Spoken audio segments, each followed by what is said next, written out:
देखिए नेक्स्ट जो टॉपिक आपका है वो ऑन का प्रयोग है। काय का?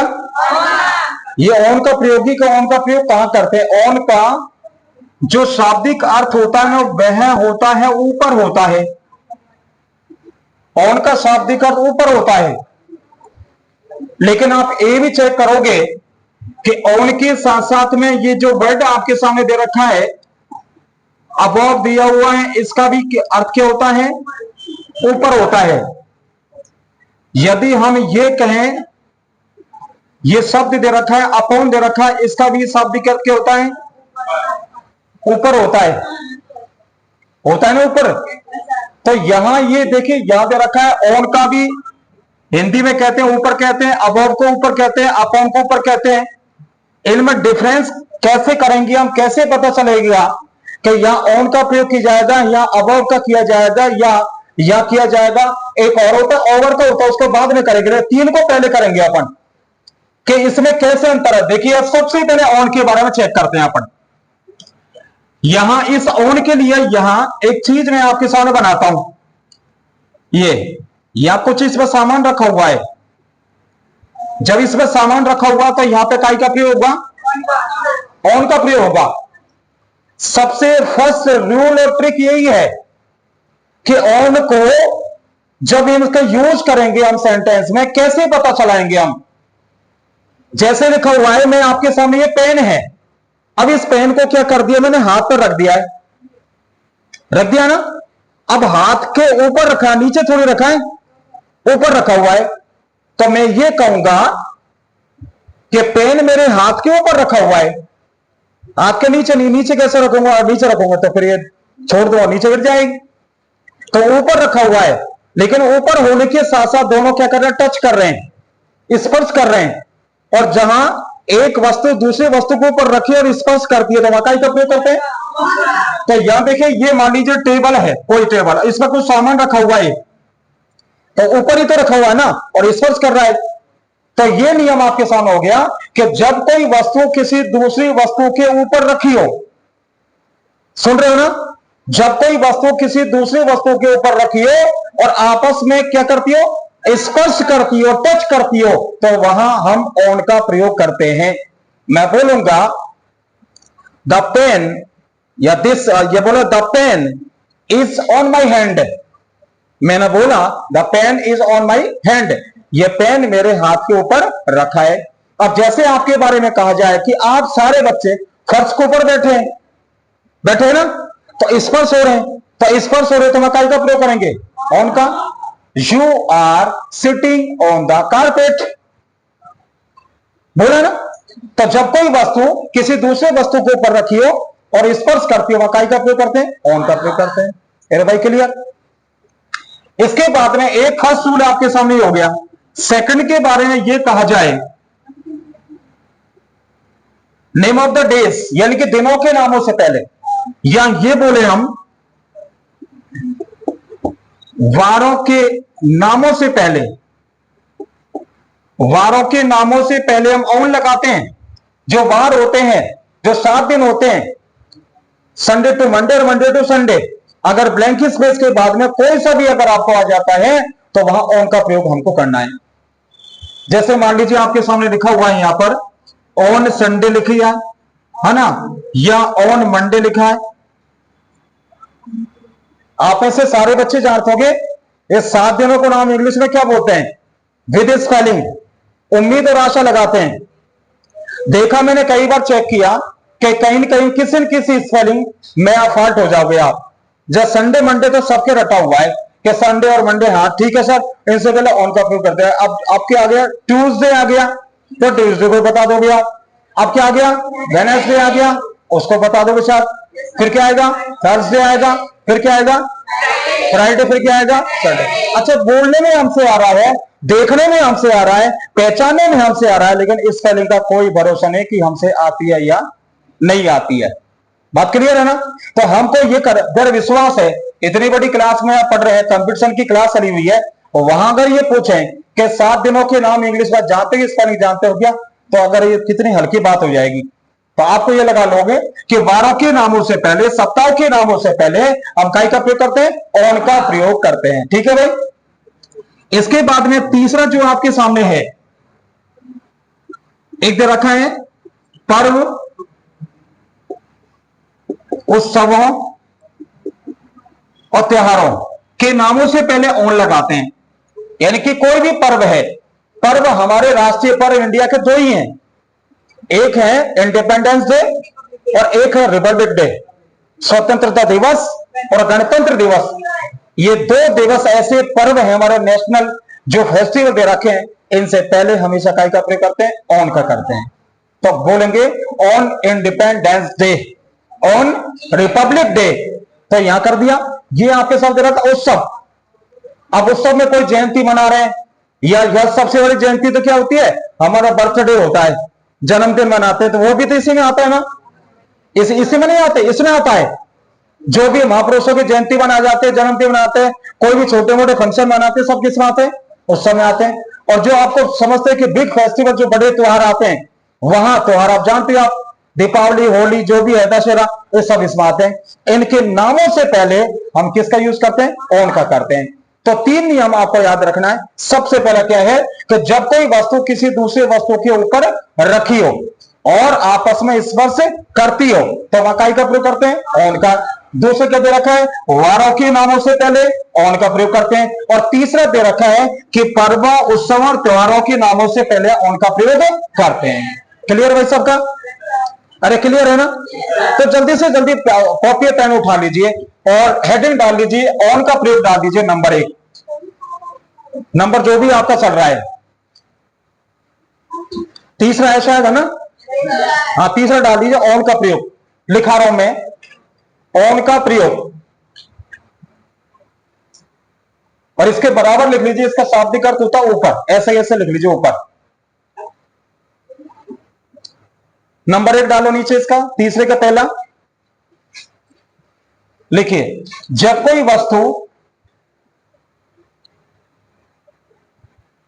वस्तु किसी दूसरी वस्तु के ऊपर रखी हो, किसी दूसरी वस्तु के ऊपर रखी हो, जब कोई वस्तु किसी दूसरी वस्तु के ऊपर रखी हो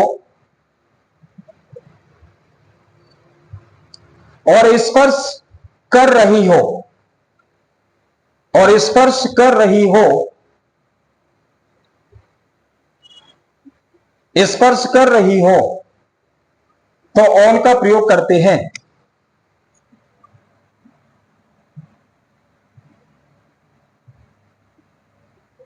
एग्जाम्पल लिखेंगे, my books are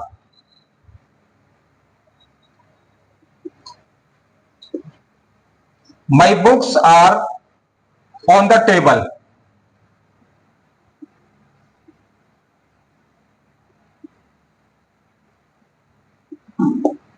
my bag is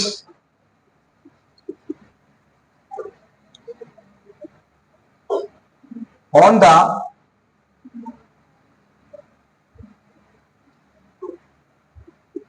bench. My bag is on the bench.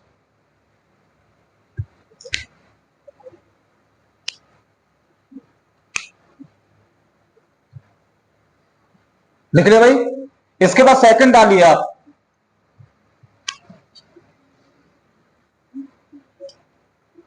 लिखो name of the days, name of the days, name of the days से पहले ऑन का प्रयोग करते हैं। नेम ऑफ द डेज से पहले ऑन का प्रयोग करते हैं। नेम ऑफ द डेज से पहले ऑन का प्रयोग करते हैं।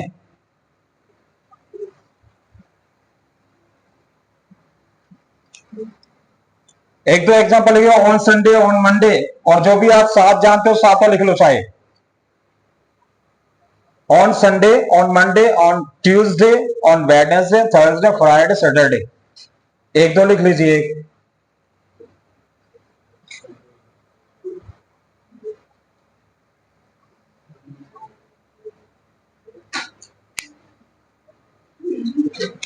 लिख लिया। इसके बाद में थर्ड लिख लीजिए, ऐसे लीजिए पर्वों, उत्सवों और त्योहारों। पर्वों, उत्सवों और त्योहारों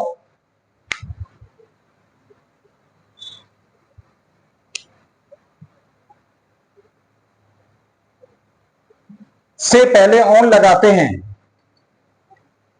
name of the festivals English में बोलते हैं। पर्वों, उत्सवों, त्योहारों से पहले ऑन लगाते हैं।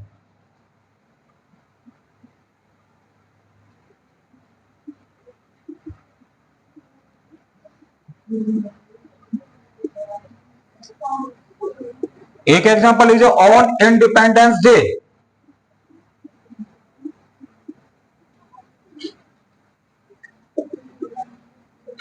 दूसरा है ऑन रिपब्लिक डे।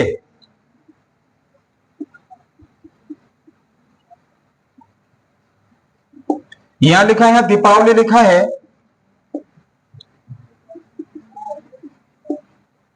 और फिर होली लिखा है।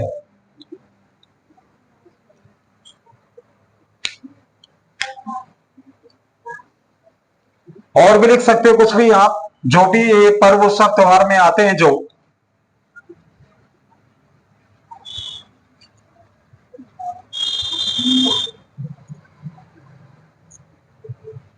तो ऑन का पूरी तरीके से आपके दिमाग में आगे समझ गई कि जब कोई वस्तु किसी दूसरे वस्तु के ऊपर रखी हो, टच करती हो, ऑन का प्रयोग करते हैं। दूसरा कौन सा बताया, नेम ऑफ डेज, यानी कि दिनों के नामों से पहले उनका प्रयोग करते हैं। तीसरा बताया पर्वों और त्योहारों के नामों से पहले उनका प्रयोग करते हैं। ये भली बात ही आपके दिमाग में आनी चाहिए। देख लीजिए आप, नेक्स्ट हम इसको सीखेंगे कि सेंटेंस में अपॉन का प्रयोग कैसे होता है, जिसका भी शाब्दिक अर्थ क्या होता है, ऊपर होता है।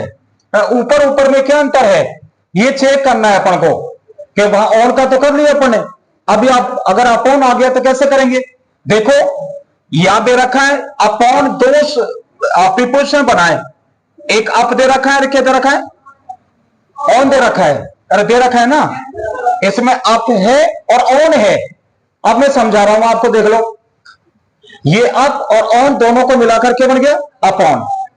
तो अप यानी क्या होता है, ऊपर होता है, ऑन यानी क्या होता है, ऊपर होता है। तो दोनों को मिलाकर क्या बन गया, ऊपर बन गया। ये कैसे होगा, जैसे देखो इसको इस ढंग से समझेंगे अपन। यहां एक टेबल बनी हुई है और इस पर मान लीजिए कुछ रखा हुआ खाने की चीज, और ये लिखा हुआ CURD, कर्ड। कर्ड मीन्स क्या हो गया, ये दही आपके सामने हो गया। अब यहां पर क्या होता है कि ये मान लीजिए ये आपके सामने कैट है, बिल्ली है। अब यहां देखेंगे इस कमरे में ये बिल्ली क्या करी है, एंटर किया है, ये अंदर घुसी है, और घुसने के बाद में देखा कि कमरे में कोई भी नहीं है। तो बिल्ली क्या करेगी, चार तरफ बहुत तेज है, चार तरफ देखेगी, इधर उधर कोई है नहीं है, कोई है नहीं है। हाँ देखा घर में कोई नहीं, कमरे में कोई नहीं है। तो यहां गई तो देखा कि टेबल बहुत ऊंची है ना, और इस टेबल पर क्या है, इस पर दही रखा हुआ है, क्योंकि इसमें से वो पता लगा लेती है।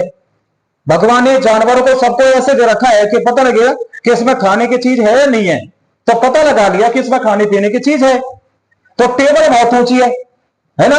अब क्या करेंगे, टेबल ऊंची है तो इस पर इसको चढ़ना है, और ऐसे चढ़ना है किसी को पता भी नहीं लगे। जब चोरी करते हैं तो हर कोई ऐसा लगेगा, किसी को पता नहीं लगे, लास्ट में जाकर पता लग ही जाता है, नहीं लगता क्या।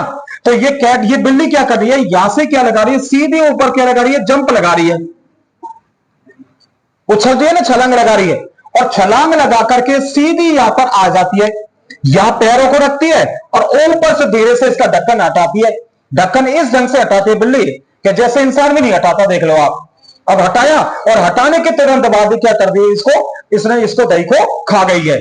तो लेकिन आपको बताइए, ये जो जानवर था, ये जो कैट थी, ये नीचे से ऊपर की ओर गई, ये नीचे से ऊपर की ओर गई, और वहां जाकर के इसने खाया। तो इसका मतलब होता है कि जब कोई वस्तु या जब कोई चीज नीचे से ऊपर की ओर उछलने का भाव देती है, नीचे से ऊपर की ओर उछलने का भाव देती है, तो वहां काय का प्रयोग करते हैं भाई, अपॉन का प्रयोग करते हैं। बात समझ गए ना। जैसे मैं एग्जांपल लिखता हूं, द कैट, और लिखा है jumped the table for eating curd. मैंने सेंटेंस लिखा आपके सामने कि द कैट जम्प्ड, यानी कि बिल्ली क्या है, कूदी या उछली, और किस पर, टेबल, टेबल के ऊपर उछली या कूदी है, और फॉर ईटिंग कर्ड, गाय के लिए, गाय को खाने के लिए। तो यहां जब उछलने का भाव आता है, जंप का भाव आता है, वहीं पर काय का प्रयोग करते हैं, अपॉन का प्रयोग करते हैं। यह भी कह सकते हैं, अगर हम लिखना चाहें तो लिखा हुआ है कि जंप बराबर अपॉन, हम ऐसे शॉर्ट में भी इसको कह सकते हैं। जहां उछलने का भाव आता है वहीं पर काय का प्रयोग करेंगे, अपॉन का प्रयोग करेंगे। बात क्लियर, क्लियर है ना? चलो अपनी कॉपी में हेडिंग डाल लूंगा और मैं लिखा रहा हूं।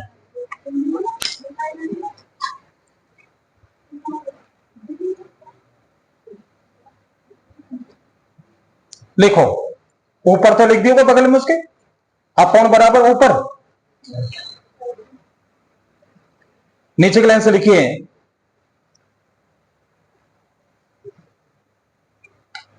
लिखो उछलने के भाव में, उछलने के भाव में, उछलने के भाव में अपॉन का प्रयोग किया जाता है, उछलने के भाव में अपॉन का प्रयोग किया जाता है।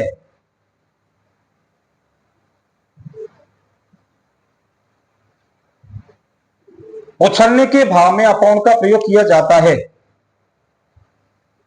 एग्जाम्पल लिख सकते हैं इसका, the cat jumped upon the table for eating curd.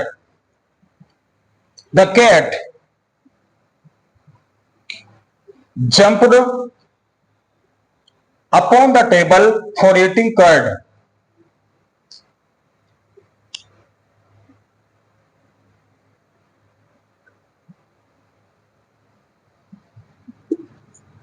और लिख सकते हैं अपन, द लॉयन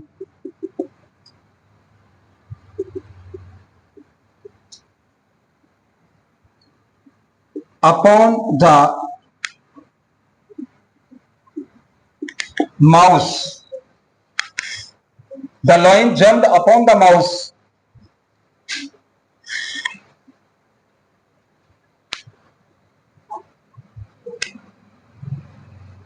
हो गया? तो दोनों में अंतर देख लीजिए आप, ऑन में अंतर क्या है और अपॉन में अंतर क्या है। ऑन में तो जब कोई वस्तु किसी दूसरे वस्तु के ऊपर रखी स्पर्श करती हो, और अपॉन में क्या है कि स्पर्श तो करेगी लेकिन नीचे से क्या करेगी, जंप करेगी, वो जंप करके उसी स्थान पर पहुंच जाएगी, और वहां पे हम काय का प्रयोग कर देंगे, अपॉन का प्रयोग कर देंगे। नेक्स्ट हम पढ़ेंगे इसके बारे में, अबॉव के बारे में, कि अबॉव का प्रयोग कहां किया जाता है। लिख लिया सबने?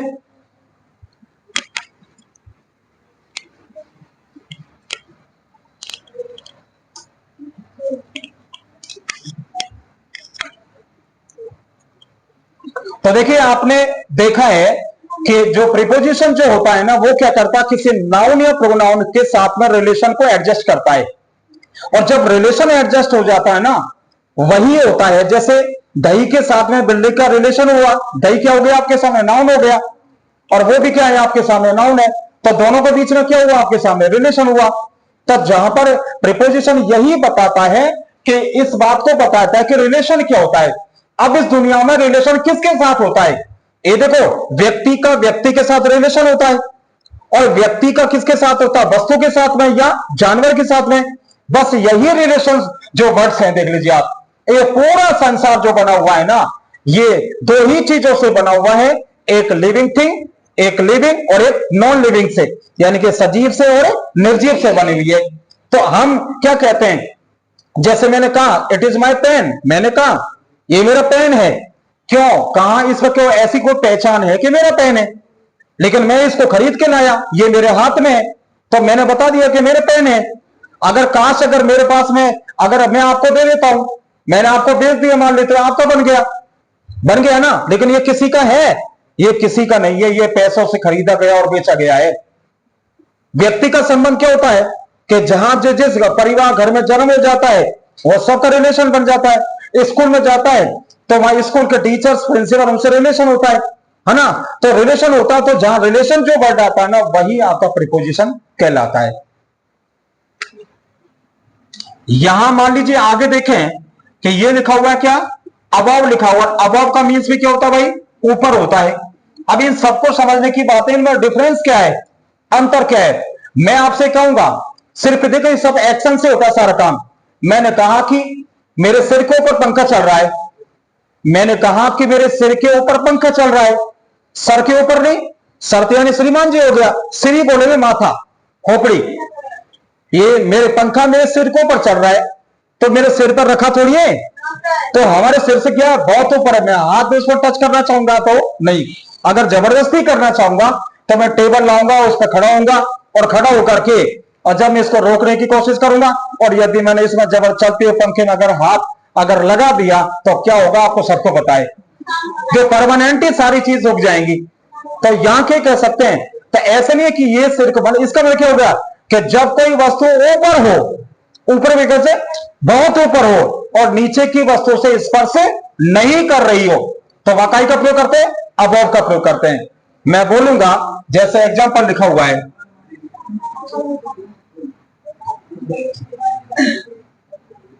मान लीजिए मैंने लिखा ये fan is moving my head. अब आपसे कहा जाए एग्जांपल मैंने क्या लिखा है, fan is moving blank space my head.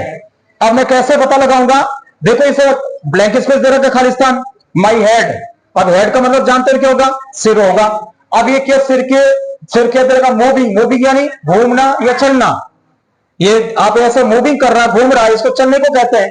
चल रहा है, और क्या चल रहा है, फैन चल रहा है। तो फैन चल रहा है, कहां चल रहा है, मेरे सिर के ऊपर चल रहा है, तो सिर पर तो रखा ही नहीं हुआ है, यानी कि सिर से बहुत ऊपर है, तो वाकाई का प्रयोग करेंगे, अबव का प्रयोग करेंगे। तो उठा करके यहां पर सेट कर देंगे क्या, अबव। तो क्या बन गया, fan is moving above my head. Clear. तो जब कोई वस्तु बहुत ऊपर हो और नीचे की वस्तु से स्पर्श नहीं कर रही तो वाकाई का प्रयोग करते हैं, अबव का। टेक योर टाइम प्लीज, लिखिए, हेडिंग डालो अबव।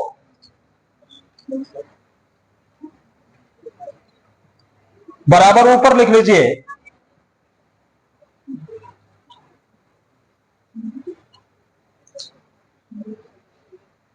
लिखिए जब कोई वस्तु जब कोई वस्तु बहुत ऊपर हो, जब कोई वस्तु बहुत ऊपर हो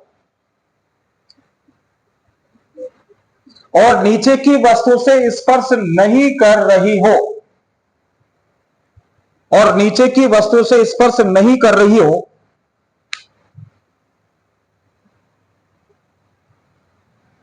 नहीं कर रही हो, तो अबव का प्रयोग करते हैं।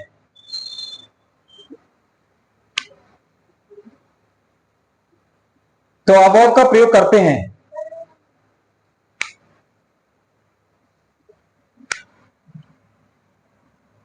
इससे पहले दाव लगा लीजिए, the fan is moving above my head. Example लिख लीजिए, the fan is moving above my head. The fan is moving above my head.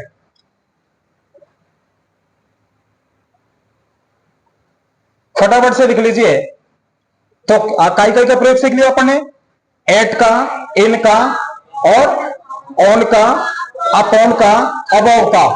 ये सारे जो प्रीपोजिशन आपने सीखे हैं, इनको टॉपिक करना ऐसे सीखना, एक्शन से सीखना है। चलो मैं बता दूं, एक्शन करके बताओ काई का प्रयोग होगा, बताइए। मैंने ये कहा है कि मैं इस फ्लोर पर खड़ा हूं, ऊपर, इसके ऊपर खड़ा हूं, काई का प्रयोग करेंगे बताइए, ऑन का करेंगे हम। ऑन का करेंगे, आप ऑन का करेंगे, ऑन का करेंगे। मैंने आपसे कहा कि है ना आकाश में पक्षी उड़ रहे हैं, काय का प्रयोग करेंगे, यानी कि वो पक्षी हमसे को टच हो रहे हैं क्या, नहीं। तो भाई बर्फ बहुत ऊपर है, तो काय क्या करेंगे, अबव करेंगे। मैंने आपसे कहा एक व्यक्ति क्या ट्रेन में बैठा, नीचे से जंप लगा करके जब बैठा, क्योंकि भीड़ बहुत ज्यादा थी या ट्रेन चली, तो क्या करेंगे। तो आपने हर चीज का एक्शन देखा है। मैं आपके सामने ये कहूंगा क्या डेफिनेटली अब इस दूसरा टॉपिक में आपके सामने क्लियर। अच्छा, एट का प्रयोग कहां करते हैं, चलो मैं बीच में बाद में बोलूंगा आपको। एट का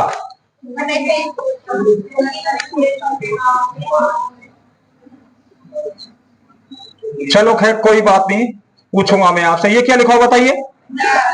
अभी ऊपर ऊपर की बात कर ले, नीचे की भी बात करते हैं अपन।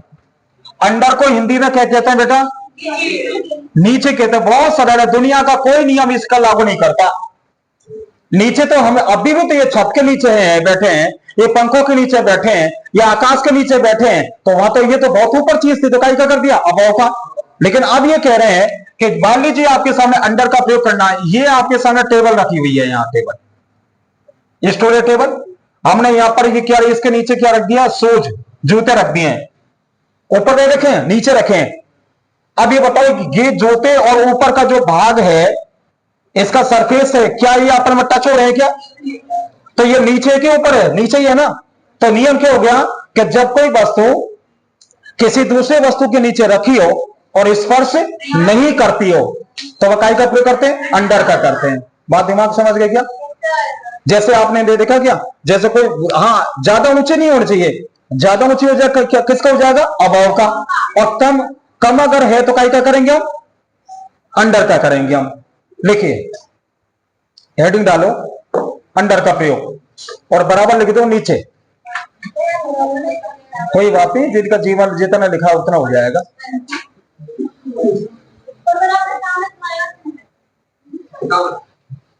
आपके सामने कोई नहीं मर सकता है, भगवान ने जिसको बनाया वो जिएगा पक्का है, उसकी उम्र जितनी दे रखी है।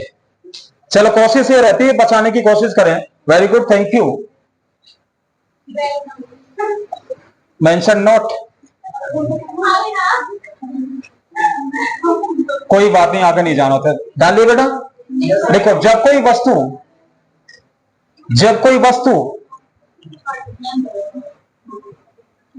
वस्तु किसी दूसरी वस्तु के नीचे रखी हो, जब कोई वस्तु किसी दूसरी वस्तु के नीचे रखी हो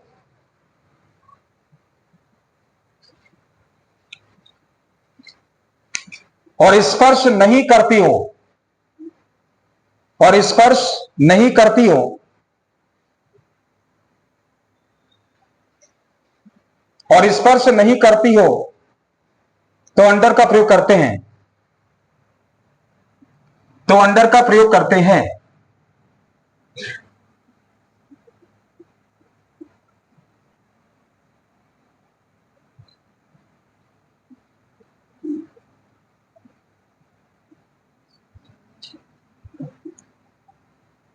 यहां लिखा हुआ है my shoes are under a table.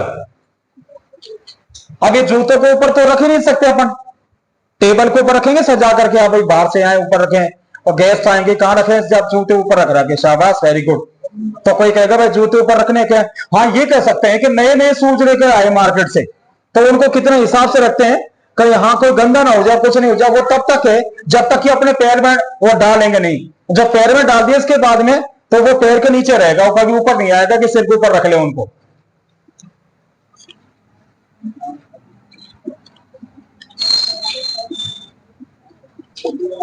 साथ के साथ ये डाल दीजिए आप,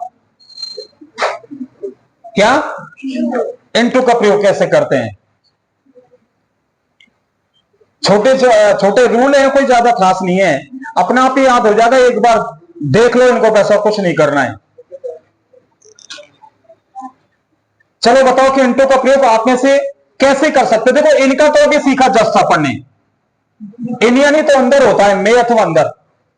अच्छा, टू का प्रयोग कहां करते हैं, ऐसे ऐसे एक स्थान से दूसरे स्थान पर जाने के लिए करते हैं, ठीक है। अगर कोई ये कहे कि इसका हिंदी में अर्थ क्या होगा, तो मैं ही होगा या मैं से होगा, होगा नहीं होगा। अब यह कैसे करते हैं, इसके लिए इनटू के लिए दो बातें होना अनिवार्य है। पहली चीज के लिए इनटू का प्रयोग वहां करते हैं जब किसी वाक्य में, किसी सेंटेंस में गति और एक लिखा हुआ है स्थान, यानी कि स्पीड और प्लेस, इन दोनों में क्या होना चाहिए, चेंज होना चाहिए, परिवर्तन होना चाहिए। ऐसे सेंटेंस जिनमें गति और स्थान जो चेंज पाया जाता, परिवर्तन पाया जाता, हम इंटू का प्रयोग करते हैं। क्या आप कहेंगे कैसे? जैसे आप देखो, ऊपर देखिए, मैं बताता हूं आपको। अभी कोई व्यक्ति है ना, अभी बाहर खड़ा हुआ है और बाहर से वो अंदर आ रहा है, पूछ के आना, बिना पूछे आ तो रहा है ना। अच्छा, वो देखिए, वो जब वहां से चलेगा ना, तो पैरों की क्या होगी बताए? गति। फिर इसके बाद में पहले बाहर खड़ा था, अब अंदर आ गया, क्या बदल गया? स्थान। अगर दोनों चीजों का अगर समावेश हो जाता है, इंक्लूड हो जाता है, तो वकाई का प्रयोग करेंगे इंटू का। जैसे कि मान लीजिए आपके सामने ये कहा जाएगा कि सी और लिखा हुआ केम, और यहां लिखा हुआ आपके सामने ये लिखा हुआ है she came Khalistan the room. इसका मतलब होता है कि वह केम आई है, किस में आई है? कमरे में। जो कमरे में आई है, कमरे के अंदर आई है, तो दो चीज जरूर चेंज होगी, एक तो गति और स्थान परिवर्तन। तो वहां जब ऐसी कंडीशन आती है तो वहां काय का प्रयोग करते हैं? इनटू का प्रयोग करते हैं। अगर मान लीजिए ऐसे, अगर दूसरा, अगर वो कहेंगे यहां लिखा हुआ है मोहन और यहां लिखा हुआ है ये, ऐसा कैसे सेंटेंस लिखा है देखो, तो इसमें भी काय का प्रयोग होगा? इनटू का। लेकिन दिमाग में कंफ्यूज मत करना कि सर जंप के लिए लगाया जाएगा अपॉन का। लेकिन ये बोलता, कोई मोनू नाम का व्यक्ति जंप कर रहा है, उछाल रहा है, छलांग लगा रहा है, किस में लगा रहा है? रिवर, नदी में। तो नदी के ऊपर तो रहेगा नहीं, पानी के अंदर ही जाएगा ना। तो पहले तो बाहर था नदी से, जब कूदा है तो क्या हुई थी? गति। जब उसके अंदर गया होगा तो क्या बदल गया? स्थान। पहले बाहर था, पानी के अंदर गया, और दोनों चीज जब हो गया तो वकाई का प्रयोग करेंगे इंटू का। बात समझ गए क्या? तो ऐसे सेंटेंस जिसमें गति और स्थान परिवर्तन का अर्थ पाया जाता, भाव पाया जाता है, वहां काय का प्रयोग करते हैं भाई? इंटू का प्रयोग करते हैं। अरे समझ आ गया ना? बाहर से अंदर आता है जब, अब अंदर से बाहर किसी को भगाया तो भगाएंगे उसको। कभी कभी ऐसे कहते हैं get out from here you bloody bastard, नहीं कहते हैं क्या? इसका मतलब होता किसी का तिरस्कार करके, किसी का अपमान करके किसी को भगाया जाता है, उसको कहते हैं गेट आउट। कहते हैं ना, गेट के साथ में क्या लग गया? आउट लग गया। तो ये क्या बन गया? फ्रेजल वर्ब, अगर आपने पढ़ी है तो। अच्छा, इसके बाद में ये फर्स्ट हो गया। अगर सेकंड अगर आप बात करें तो देखिए, ये है सेकंड, बिल्कुल हिंदी में लिख रहा हूं। रूप परिवर्तन करने के लिए, रूप परिवर्तन करने के लिए इनटू का प्रयोग करते हैं।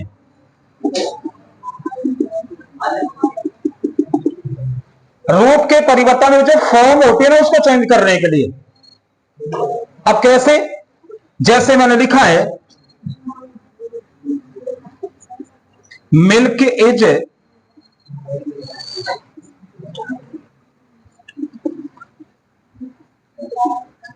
ये लिखा, देख लो आप, क्या लिखा है? मिल्क। मिल्क यानी क्या होता है?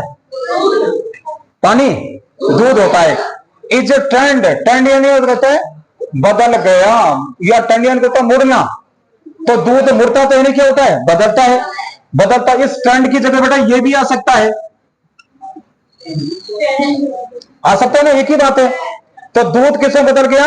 कर्ड में, यानी कि दही में। तो बताओ, रूप बदल गया, बदला। पहले क्या था? दूध, फिर क्या बन गया? दही। अब कितने भी सारी चीज बना दीजिए, कोई रूप बना दीजिए। जैसे मतलब और एग्जांपल देखें अपन, अ थीफ चेंज इनटू, यानी कि इनटू वहां पे आ जाएगा आपके सामने, इनटू अ सेंट, यानी कि दे रखा है थीफ, यानी क्या होता है? चोर। एक चोर बदल गया, सेंट यानी होता है साधु, सन्यासी, महात्मा, बाबा जी, नहीं होता क्या? तो उसमें बदल गया है, तो बदल गया तो रूप बदल गया। पहले तो चोर था, अब बन गया साधु, अच्छा व्यक्ति बन गया। तो रूप परिवर्तन करने के लिए काय का प्रयोग करते हैं? इनटू का। तो पहले नियम क्या कौन सा था कि जिस सेंटेंस में गति और स्थान परिवर्तन भाव पाया जाता है, इनटू का प्रयोग करते हैं। और एक दूसरे दे रखा है रूप परिवर्तन के लिए हम काय का प्रयोग करते हैं? इनटू का प्रयोग करते हैं। यदि अगर हम तीसरा अगर आप देखें तो ये है आपके सामने, क्या लिखा है भाई? बंटवारा करने के लिए, बंटवारा करने के लिए इंटू लगाते हैं, बंटवारा करने के लिए इंटू लगाते हैं। बंटवारा किसी संपत्ति जायदाद का बंटवारा करने के लिए क्या प्रयोग करते हैं? इंटू का। जैसे ही मान लीजिए आपके सामने लिखा this property will be divided 3 parts, इसका मतलब क्या हो गया भाई बताइए? इस संपत्ति को 3 भागों में बांटा जाएगा। इस संपत्ति को 3 भागों में बांटा जाएगा। तो बंटवारा करने के लिए जैसे 2 भाई है, 3 भाई है, शादी हो गई। अब अलग अलग करने के लिए क्या है कि अलग होने से पहले बड़ी बड़ी फाइटिंग होती है, घरों में फाइटिंग नहीं होती, लड़ाई होती है। और फाइटिंग होने के बाद में निष्कर्ष ये निकलता है कि इनका बंटवारा कर दिया जाए, अलग अलग रह लेंगे, अलग अलग मकान दे दिया, जितना भी घर में जेवर वगैरह पैसे हैं या आपको खेत है आपके पास जितना उनका सबका उनका बांट दिया, बंटवारा कर दिया। जब भी बंटवारा होगा तो काय का प्रयोग करेंगे? इंटू का। बात क्लियर है ना? इंटू के तीनों नियमों को लिखिए as it was. Take your time please. देखिए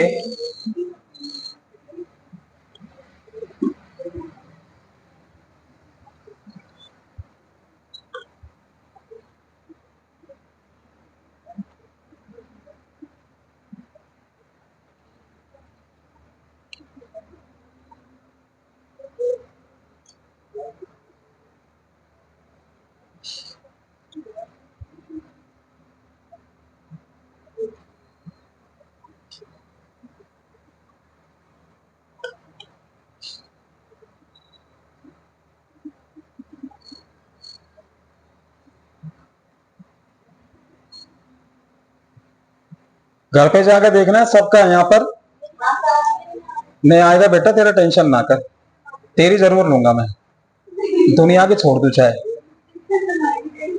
yes, look at here please.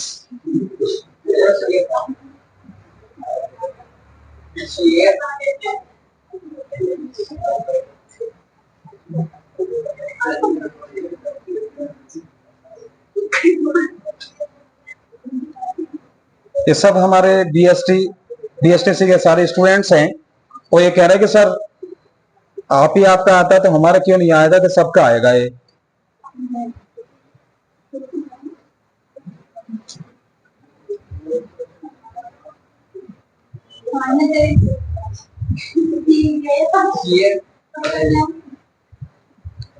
ये सब अपने अपने देखोगे।